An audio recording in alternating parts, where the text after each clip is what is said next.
Today we're going to look at two of my favorite target guns out on the farm that I use a lot, and we'll start with Old Faithful right over here on the right hand side. This gun is completely put together. It is ready to go. It has been tuned. It's got the extractor tuned. It's got the springs that I like in it, a little bit lighter springs, using a 12-pound recoil. Went ahead and upgraded the grips today, pulled the rosewood off and went with some nice G10 grips. And this one is set up for, like I say, target use.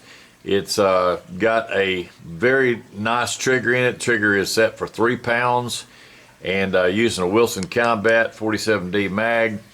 All the parts on this gun pretty much are factory, with the exception of I've just made some changes to the springs, and then the also the spring in here that is set up for the sear, the triple spring in there. Looks like this guy right here has been slightly adjusted to give me that nice crisp 3-pound trigger pull. So all the other parts on that gun are pretty much factory. The only replacement part that's an actual internal part is the extractor. I went ahead and put in a Wilson Combat extractor in this. I didn't care for the one that was in it, and it's tuned for 1.5 pounds. It's been buffed and polished and radiused on the bottom and all that. So this is a very reliable gun. It's got the target sights. I shoot 185 grain berries bullet, a copper plated bullet in this with 4 grains of bullseye powder, and it will come out of the tube right at 750 to 800 feet per second range, and it will shoot hole for hole, dot for dot at 7 yards in close. And it does very good as you extend the range out, but that's usually where I do my testing. If one will shoot hole for hole at 7, I know the rest is up to me. So this is a solid stainless steel forged lower. The lower frame is all forged stainless steel. The slide upper is also forged stainless, and it has the stainless steel match grade barrel. So this is kind of my foundation. This is where I started from. I do like that it is a range officer built by Springfield Armory. So the new kit on the block, the one that you see on the left hand side, it has some similarities. Let's talk about similarities between these two guns. Two different manufacturers. This one is Springfield Armory Range Officer. This is the Colt Gold Cup Trophy. It has a forged stainless steel lower, just like the Springfield. It has a forged stainless steel slide, just like the Springfield. It has also a match grade barrel, which is stainless steel, again, just like this one. So we're going to do a comparison between these two. Now, there was a few things on this one, again, that I did not care for. It had a double recoil spring on it, which was very odd. It made it end up having a smaller diameter spring guide in it. It's a GI style, the shorty, but it was a small diameter. So I went ahead and pulled all that nonsense out and went with a, this one is a Wilson Combat solid stainless steel guide rod, a shorty, GI style. And then I went with the nice Wolf Progressive 12-pound recoil spring. So it's very easy to cock, cycle, and it gives me a good recoil impulse that gets the cartridge out the right distance. I like them to fall about an arm's length from me with a light load, and want that slide velocity to be good. I don't want the slide to slam forward when I'm trying to chamber a round, because all you're doing is just beating that round back into the case, and that's not a good thing. For light loads, hand loads, you want to keep all your stuff on the lighter to moderate side. So that being said, I have got this set up. Like I said, went ahead and got that nice single recoil spring, the stainless steel guide rod from Wilson Combat. What else I changed on this? I did a mirror polish on this. You can see that pretty clearly. This has been hit with a 2000 grit sandpaper. It'll still have some micro scratches because I use it a lot on the farm. But I went ahead and polished this, micro polish on that mirror finish. Same way on the thumb safety, it's got a mirror finish on it now. They put kind of a frosty finish. I didn't care for that.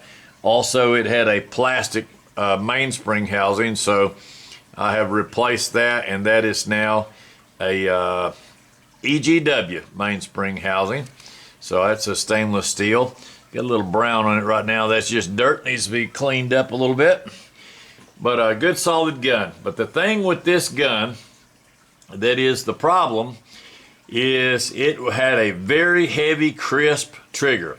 And that was due to this factory spring that came in it. So what we're going to do, YouTube's got some pretty strict policies about taking guns apart, showing them and all that stuff. So I'm not going to go into all the details today on that. I've done that plenty on some other videos.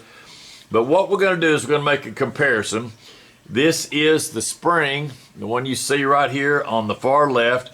This is the sear spring that came in the gun. So this is a Colt factory. You can see it's blue. Colt loves that blue.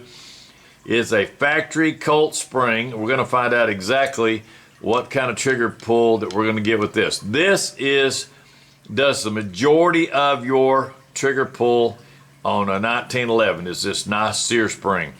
The one on the far left does the trigger itself.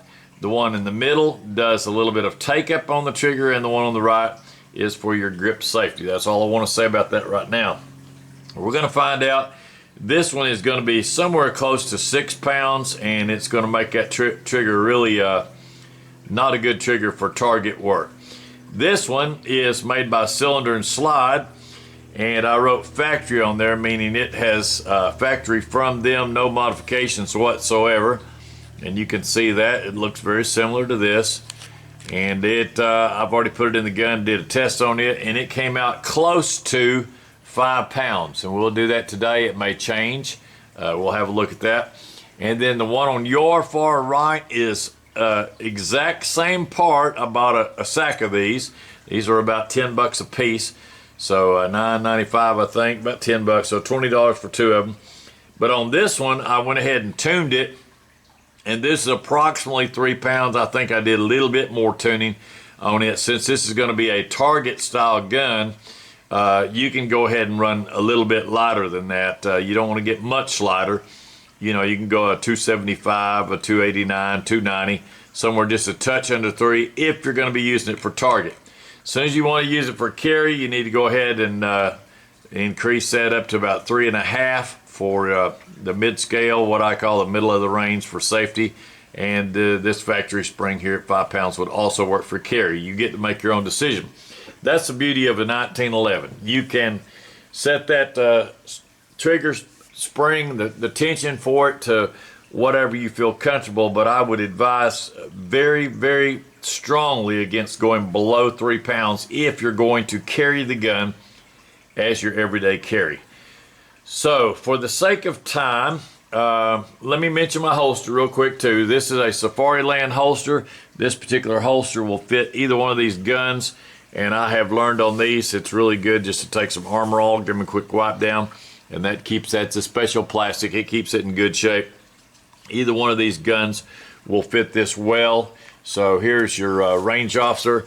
It slides in and it locks. There's a mechanism in here that's going to drop down and lock right there on that ejection port.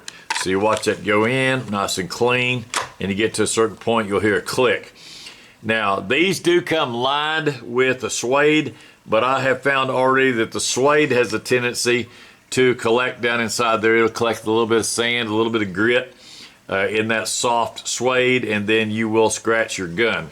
So what I did is I lined mine with Gorilla Tape.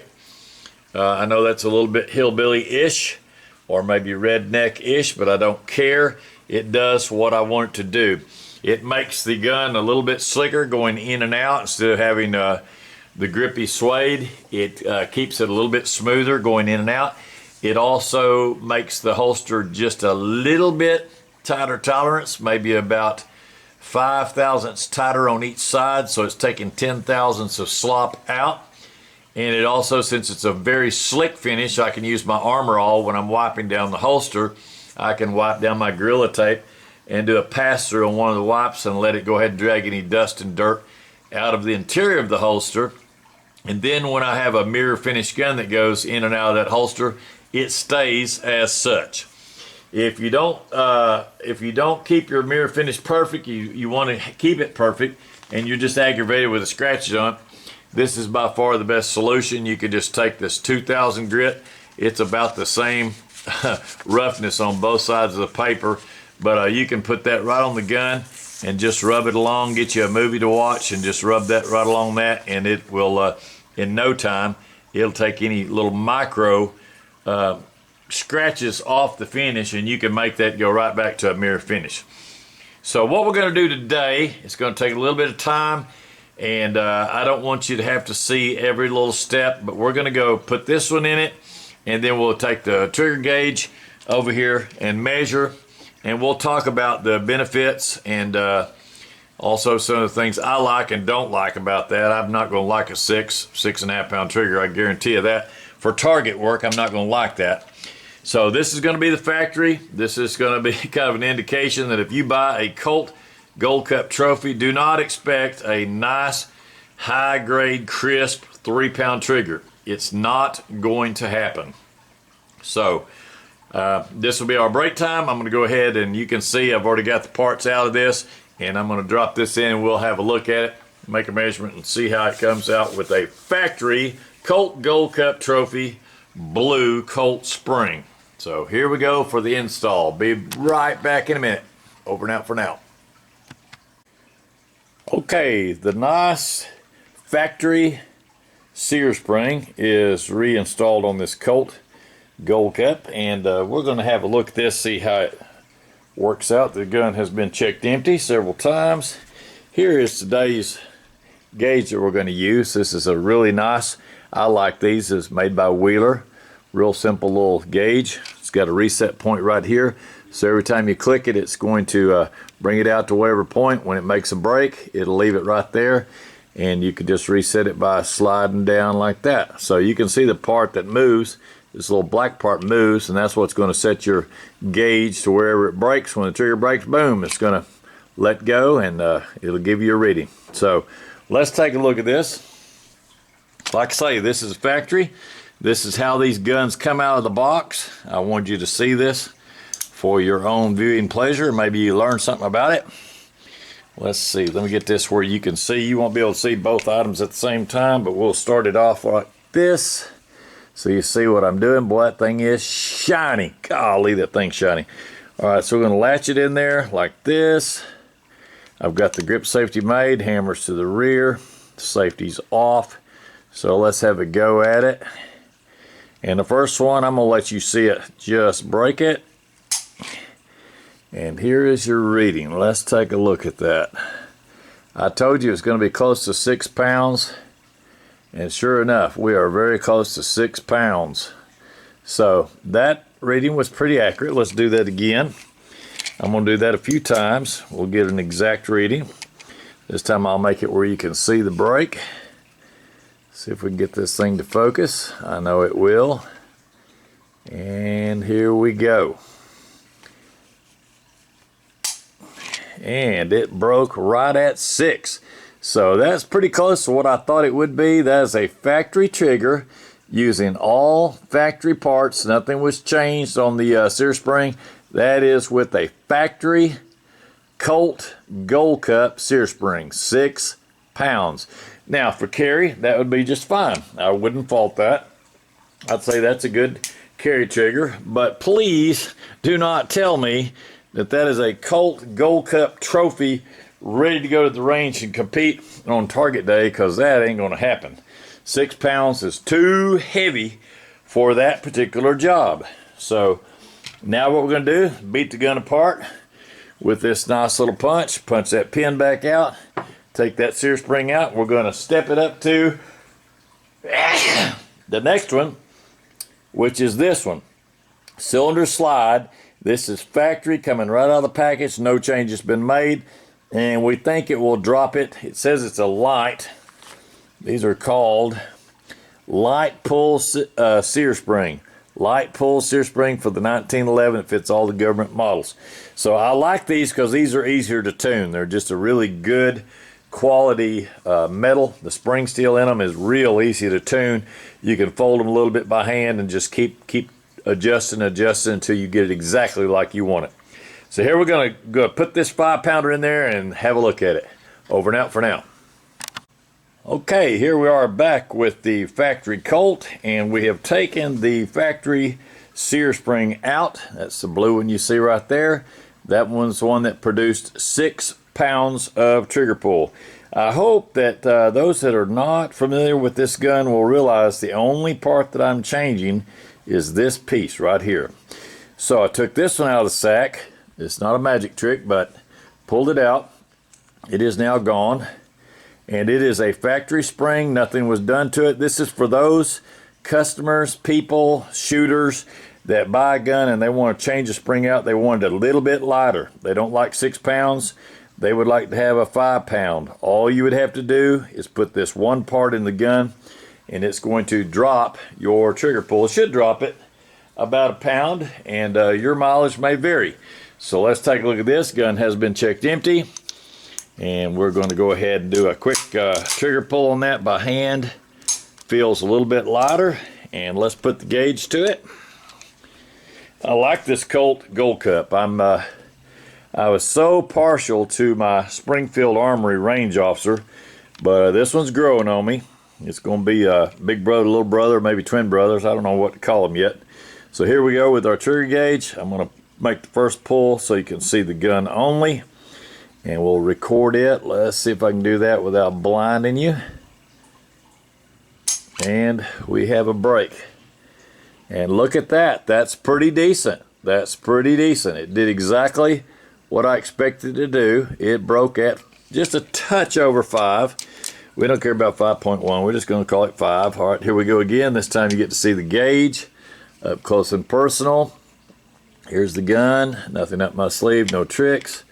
And let's have a look. See here, this is with a nice cylinder slide factory lightweight sear spring.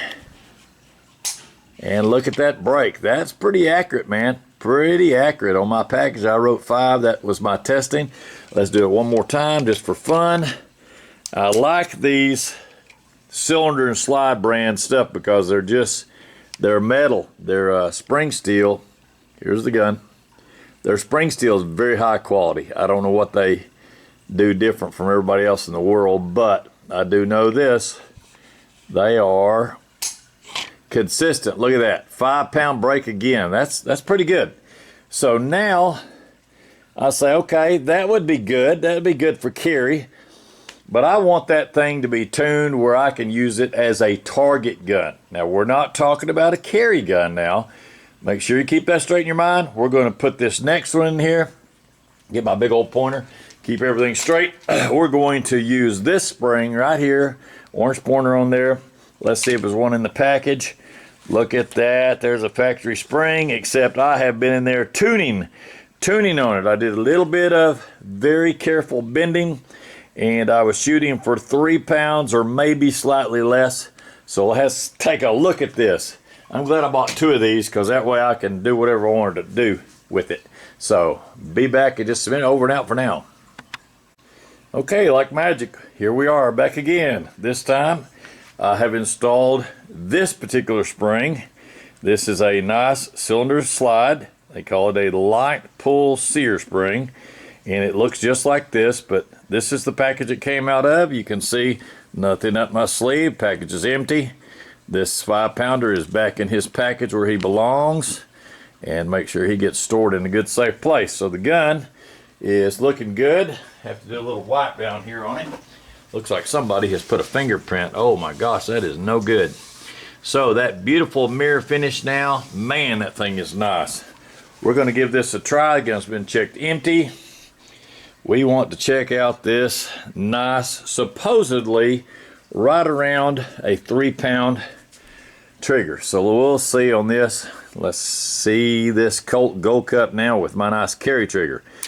No, not a carry trigger. Let's check it out with a nice target trigger. All right, here we go. We're going to show that the gauge has been zeroed. I'll show you the pistol first, and we're going to make our pull. And wow, that was nice. Okay, just a touch over 3. Probably the way I pulled it kind of funny, but we're close. Let's try that again. This time we'll do it with the gauge showing. Get up here where I can see it real good and clear. And we'll go slow. Wow. That is pretty decent. Look at that. 3 and looks like maybe 3 1/4. Let's try that again. I bet you if I hold it just right, hold my mouth just right, we can get that to break right around 3. And I did, I think. Look at that. Now that's not bad. That's a good, crisp 3-pound trigger. Now, don't beat me up too bad if it looks like a 3.001. I'm going to call that a 3-pound trigger because with 3.1, 3.2 with a little bit of break-in time, a little bit of trigger time, a little bit of shooting, it will drop a little bit. And it will become a 3-pound trigger. So I'm in a good safe place there. 3 1/4 overall. Let's do it one more time just for fun. See what we get on the last one. This will be the last one for testing purposes. And see that? That time it fell just slightly short of 3. So a 3 1/4, 295. Average that together, I'm going to call that a 3-pound trigger. So that's not really a good trigger for carry.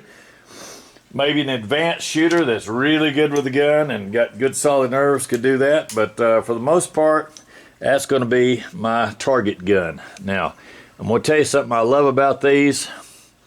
And I learned this from Mr. Hilton Yam. He's the man that I learned this from. He is a 1911 expert. Let's go ahead and zoom this in. I want to talk about that gun for just a few minutes. The beauty of having a solid stainless steel gun is you don't have a finish to deal with. You don't have to worry about your bluing rubbing off. You don't have to worry about, oh my gosh, my Cerakote came off on the trigger guard.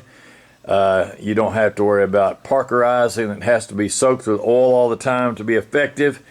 You don't have to worry about any of that stuff. You get a stainless steel gun, and the only thing that you need then is a good quality gun oil. And I've got different ones that I use, but you could use a CLP if you like that. There's a mil-spec CLP right here. You can use that. Nothing wrong with that. That's a good one for overall. And I also use this a lot.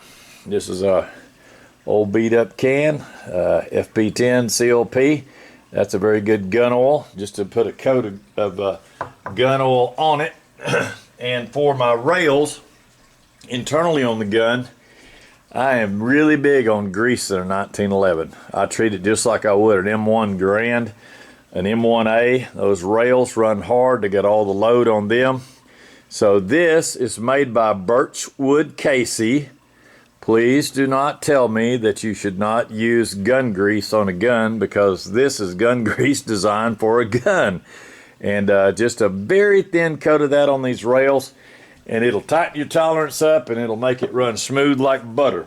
Now, to take care of your finish on a stainless steel gun, you take a piece of this right here, Hercules 2000. I got that from Harbor Freight. I started off with some 1200 grit, and watching a movie, I take Tom Cruise's movie Maverick, and I get to watch it. I love that movie. That's just a great movie. And now recently, in current events, Mr. Trump decided he'd use our B-2 bomber and basically duplicated that movie by dropping some very high precision weapons. I think they were 15 ton, 30,000 pounds, dropped them right down the old vent stack about the size of a refrigerator door, and managed to drop one and then another one and another one and another one down the same hole. And I don't care if it's 200 feet deep in the rock, it took it out. So thankful for that. So the movie came true to real life.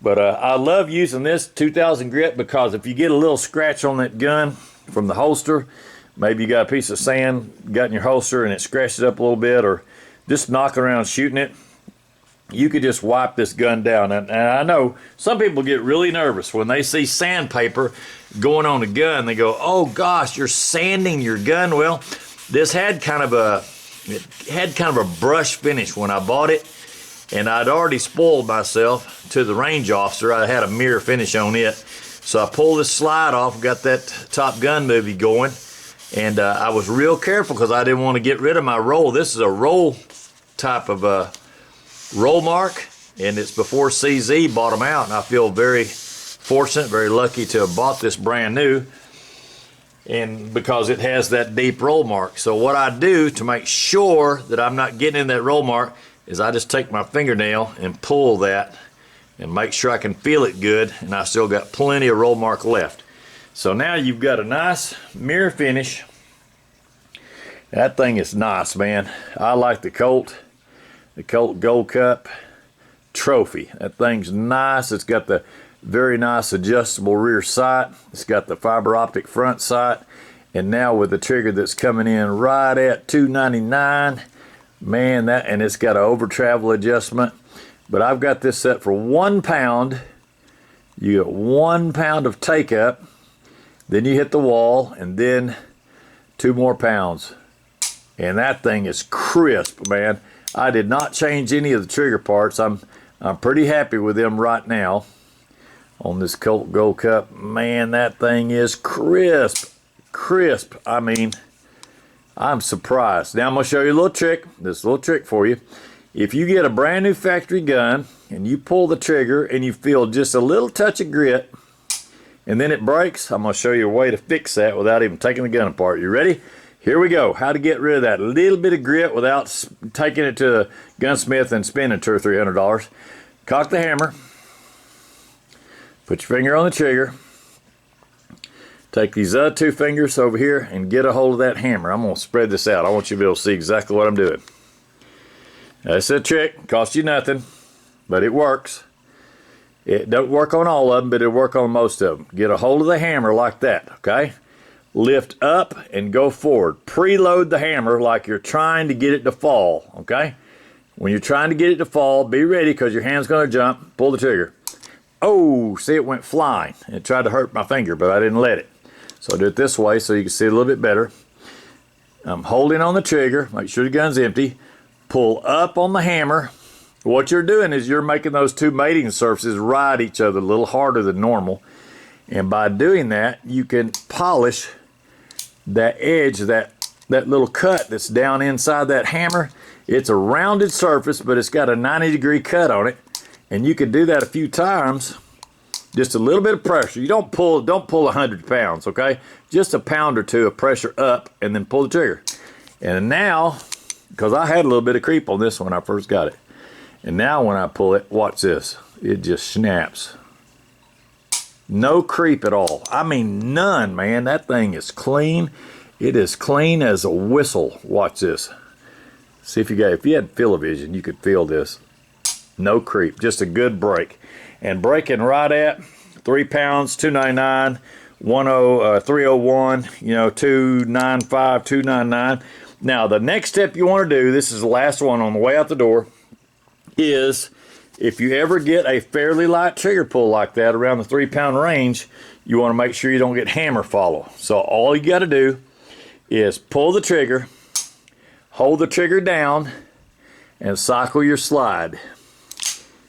And the hammer should stay to the rear. It did not follow the slide. Now you let off the trigger, make sure you get a good reset, and make sure it goes bang. All right, let's do it again. Trigger is held in tight, holding trigger in tight. Cycle the slide to the rear all the way, let it go hard, and your hammer should stay to the rear. If you get it too light, that hammer will follow. It's called hammer follow. Not the end of the world, but it's something you got to watch out for.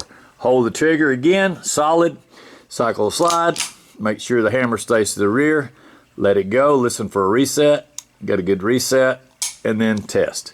So, we don't have any hammer follow. I'm happy about that. We don't have any big scratches. Let's check this gun out, see if it'll fit this Safari Land. Loving me a Safari Land holster. That thing is super nice, and that is a retention level number 1. Here we go. Going in real careful. Got my duct tape in there, Gorilla Tape, and that took my slack out. Now this had a little bit of slack and a little bit of slop, and now it's got some forward nap. That's fine, but it doesn't have any side to side now. And your release on this is right there. Out it comes, and you're ready to go. Of course, you'd need to have your hammer to the rear and your thumb safety like that. That would be a normal carry position. And drag it out. I always use my other hand and droop over that, knock that down, and then you're good to go. But these are good holsters, man. I really like that Safari Land. I have found right after I bought this, go around talk to police officers and SWAT team members, and this is what they like. They like Safari Land. This particular one doesn't even have a seam, man. It just wraps and wraps and wraps around like a wet burrito. It's got a little overlap right there, but it doesn't have a seam here. Doesn't have one on the top for anything to go wrong.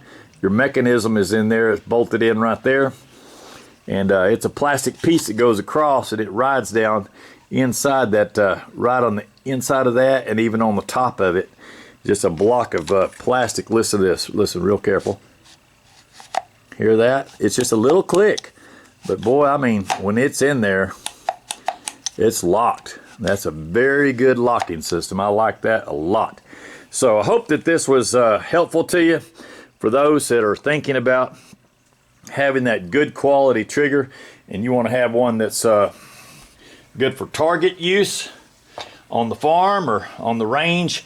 And you want one that you can really enjoy shooting, and it's good and crisp on your hand. You don't have to worry about, you know, waiting for the trigger to go off. You just, I mean, pull it very lightly. Take that first stage up until you feel a stop. That's about 1 pound.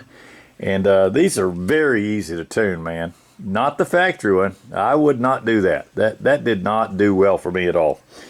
But this brand, and I'm not selling these, but I'm just showing you what I use, is this brand right here. And I've talked to Mr. Bill. He's the owner there.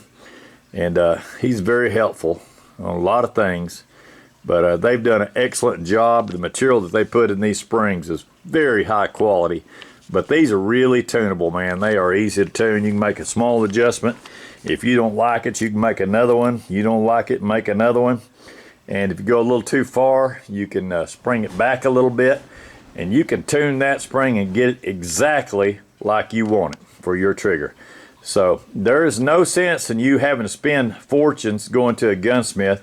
Say, well, I got to have a trigger job. You go spend $200 or $300 all this filing and working.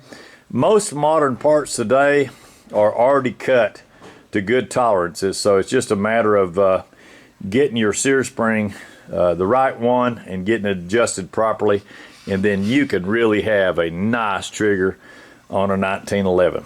And Glocks and XDs and PDPs, might be Walther, they might have a decent trigger, but none of them are going to come close to the crisp trigger break of a well-tuned 1911. And this gun is extremely safe because you have a grip safety and a thumb safety, and you got a clear leather, and you got to pull the trigger. So 4 things have to happen for that gun to go off: clear leather, thumb safety off, grip safety made, and trigger pull. So that means you can run that pretty light. For carry, I would like to see about a 3.5 pound for a minimum. Some people will go as low as 3. Mine, like I say, is right at 3, 3.1, 2.95. It's hovering right at 3. With a little wear, it's going to slide slightly below 3. I'll keep a close eye on it. But I'm setting this up as a target gun, so I have no problems on the farm shooting that all day long on targets. And I should be able to shoot the small hearts on a 3 of hearts. I should be able to hit the center one or the corner one, either one, at 7 yards. So that's the next test. We'll see you on the next test, and over and out for now.